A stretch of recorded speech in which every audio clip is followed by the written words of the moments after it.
Hi යාළුවනේ කොහොමද ඔයාලට? ඉතින් වෙනද වගේම ගොඩාක් ආදරෙන් පිළිගන්නවා හිරුමි ගුණවර්ධන මගේ YouTube channel එකට. මේ vlog එකකින් මම අරගෙන එන්නේ අපි කරපු තවත් වැඩක් barbecue night. ඉතින් වීඩියෝ එකත් එක්ක දිගටම එකතු වෙලා ඉන්න කියලා මතක් කරන ගමන් අපි යමු barbecue night එක දවසේ මොකද වුනේ කියලා බලන්න. මුලින්ම තියෙන්නේ barbecue කරන්න අපි ලෑස්ති කරගත්ත chicken. චිකන් ටික සෝදලා පිරිසිදු කරගෙන රස පදමට ලුණු ගම්මිරිස් දාලා සීසන් වෙන්න තිබ්බා. චිකන් වල හැම අයින් කරේ නැහැ. මොකද බාබකියු කරද්දී ඒකෙන් එන තෙල් වලින් චිකන් එක හොඳට තැම්බෙනවා. චිකන් ටිකක් ලොකු කෑලි තමයි අපි කපා ගත්තේ. මොකද පොඩි කෑලි කපා ගත්තොත් අපි බාබකියු කරන්න හදාගෙන තියෙන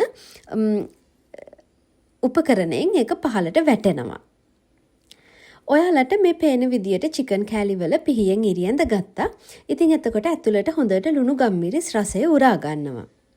චිකන් වලට අමතරව ලොකු කොරලි මාළු දෙන්නෙක් සහ පරා මාළුවෙක් අපි බාබකියු කරන්න අරගත්තා. මාළු සීසන් කරද්දී ලුණු ගම්මිරිස් වලට අමතරව ඉඟුරු සුදු ලුණු පේස්ට් එකකින් චුට්ටක් මාළු වගේ ගාගත්තා. ඒකෙන් හොඳ රසයක් මාළුවට එකතු වෙනවා. මාළුන්ගෙත් චිකන් එකේ වගේම ඉරියඳගෙන තියෙන්නේ ලුණු ගම්මිරිස් රසය ඇතුළට හොඳට උරා ගන්න. බාබකියු සෝස් එකත් අපි ගෙදරදිම තමයි හදාගත්තේ. මුලින්ම පෑන් එකට තෙල් ටිකක් රත් වෙන්න දාලා පොඩියට කපාගත්ත ඉඟුරු සුදු ලුණු, හීනියට කපාගත්ත රට ලුණු එකතු කරලා මැල වෙනකන් උයා ගන්නවා. ඊට පස්සේ මිරිස් කුඩු, ගම්මිරිස් කුඩු, ලුණු කුඩු, තක්කාලි සෝස් සහ වතුර ටිකක් මිශ්‍ර කරලා හොඳට උයා ගන්නවා. ඊට පස්සේ සීනි ටිකක් සෝයා සෝස් විනාකිරි චුට්ටක් දාලා ආපහු හොඳට උයා ගන්නවා. අන්තිමටම දිය කරගත්ත කෝන් පිටි ටිකක් එකතු කරලා අපිට පුළුවන් බාබකියු සෝස් එක හදාගන්න.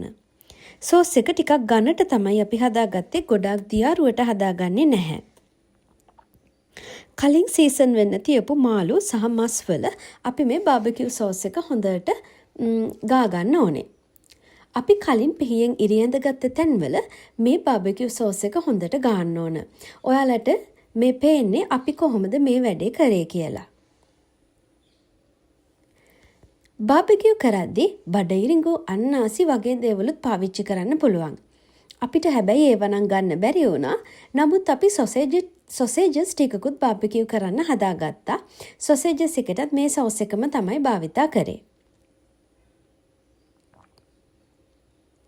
සෝස් එක හොඳට මස් මාළු ඇතුළට උරා ගන්න තරමට තමයි බාබකියු එක ගොඩාක් රසවත් වෙන්නේ. මට මෙච්චර වෙලා කියන්න බැරි වුණානේ. අපි මේ බාබකියු නයිට් එක කරේ අපේ අක්කලගේ ගෙදර. බාබකියු මැෂින් එකක් වෙනුවට අපි ගෙදරම හදාගත්ත පොඩි ලිපක් වගේ දෙයක් තමයි මේකට පාවිච්චි කරේ. සුපර් මාකට් එකෙන් ගත්ත චාකෝල් පැකට් එකට අමතරව පොල් කටු අඟුරු අපි පාවිච්චි කරා. බාබකියු කරද්දී ඇත්තටම ගොඩාක් වැදගත් දෙයක් තමයි එකපාර චාකෝල් ටික ඇවිලිලා ගිනි ගන්න දෙන්න හොඳ නැහැ. එහෙම වුණොත් මස් මාළු වල පිට කර වෙනවා ඇතුළ අමුයෙන් තියෙද්දි. අඟුරු වලට හෙමින් පිච්චෙන්න දෙන්න ඕන. එතකොට තමයි මාළු සහ මස් අපි බාබකියු කරන දේවල් ඇතුළ හොඳට තැම්බිලා හොඳ ස්මෝකි ෆ්ලේවර් එකක් එන්නේ. මේවා කුක් වෙද්දී අපි ඉතුරු වෙලා තිබුණු සෝස් විටින් විට චිකන් වල ඇප්ලයි කරා. මාළු වලත් එහෙමයි. තවත් දෙයක් තමයි මීට් පීසස් දෙපැත්තම හරවලා හොඳට පුච්ච ගන්න ඕන. ඒ වගේම ගානට කුක් වුණු කෑලි අයින් කරලා අලුත් කෑලි ග්‍රිල් එක උඩින් තියන ගමන් තමයි මේක කරේ. මාළු දෙපැත්ත හරවද්දී පරිස්සමින් හිමීට හරව ගන්න ඕනේ. මොකද මාළු ටිකක් කැඩෙන්න බලනවා. ඉතින් මේ තියෙන්නේ අපි බාබකියු කරගත්ත අපේ චිකන් සොසේජස් සහ මාළු ඒ දේවල්. ඉතින් මේක ඇත්තටම අපිට වෙනමම අත්දැකීමක් වුණා. මොකද මේ අපි බාබකියු මේ විදියට ගෙදර හදපු ෆස්ට් ටයිම්. ඉතින් ඇත්තටම කඩෙන් ගන්නවටත් වඩා හොඳට රසට තිබ්බා. කඩෙන් ගන්නවට වැඩිය ඇත්තටම ඉතින් ගෙදර හදනකොට පිරිසිදුවට හදාගන්නත් පුළුවන්. ඔන්න ඔය විදියට තමයි අපි බාබකියු කරගත්තේ. ඉතින් මේ තියෙන්නේ එදා රෑ කෑම මේසය. බාබකියු කරපු දේවල් වලට අමතරව ෆ්‍රයිඩ් රයිස් එකක් එක්ක පරිප්පු හැදුවා.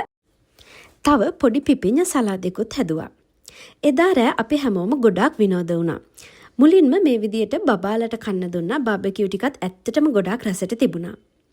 හැමදාම එකම විදියට දවස් ගෙවිලා යන්න නොදී ජීවිතයට වෙනසක් එකතු කරගන්න. ලස්සන මතක වලින් ජීවිතේ පුරව ගන්න. මොකද ඒ ලස්සන මතක තමයි හැමදාම අපිව ලස්සනට ජීවත් කරවන්නේ. ඉතින් මේ වගේ ලස්සන වීඩියෝස් අරගෙන එන්නම් ඉස්සරහටත් මගේ channel එක subscribe කරන්න කියලාත් ඔයගොල්ලන්ට ආදරෙන් මතක් කරනවා.